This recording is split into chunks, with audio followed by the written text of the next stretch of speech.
Welcome back to my channel. আজ আমি তৈরি করব ওলকপি, সিম, বেগুন, আলু দিয়ে মাছের ঝোল। আমার তেলটা গরম হয়ে গেছে, এবার মাছগুলো ভেজে নেব।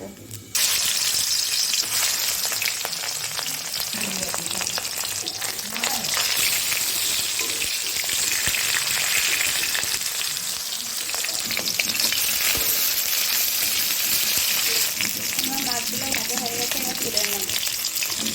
আমি বাকি মাছগুলোকে এভাবে ভেজে নেব। মাছ ভাজার তেলে তেজপাতা দিয়ে দিলাম, দুটো শুকনো লঙ্কা, 5 ফোড়ন। এবার আমি দিয়ে দেবো ওলকপি আর আলুগুলো।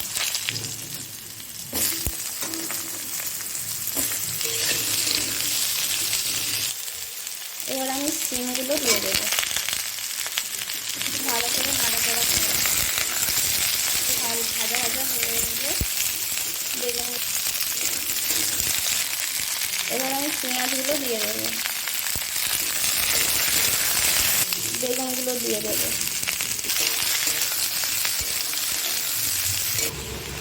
এবার আমি টমেটো দিয়ে দেবো, ভালো করে ভেজে নেব।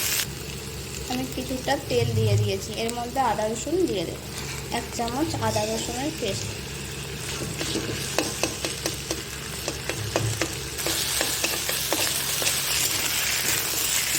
ভালো করে ভেজে নেব।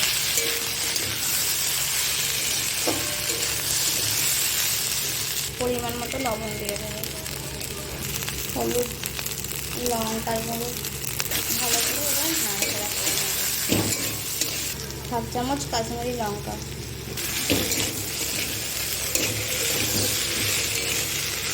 এবার আমি জল ঢেলে দেবো।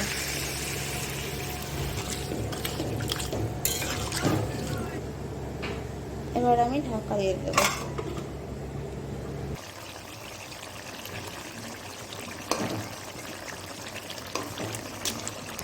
আমার ওলকপি আলুগুলো সেদ্ধ হয়ে গেছে, এবার আমি মাছগুলোকে দিয়ে দেবো।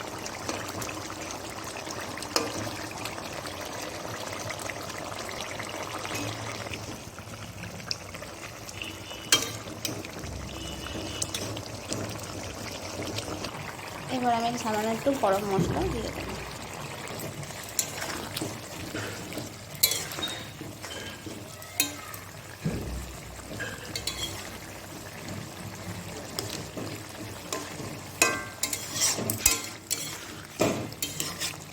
দু মিনিট ফুটিয়ে নেব।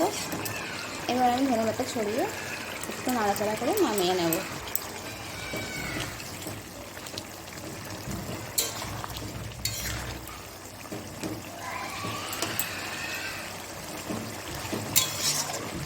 আমার হয়ে গেছে, এবার নামিয়ে নেব।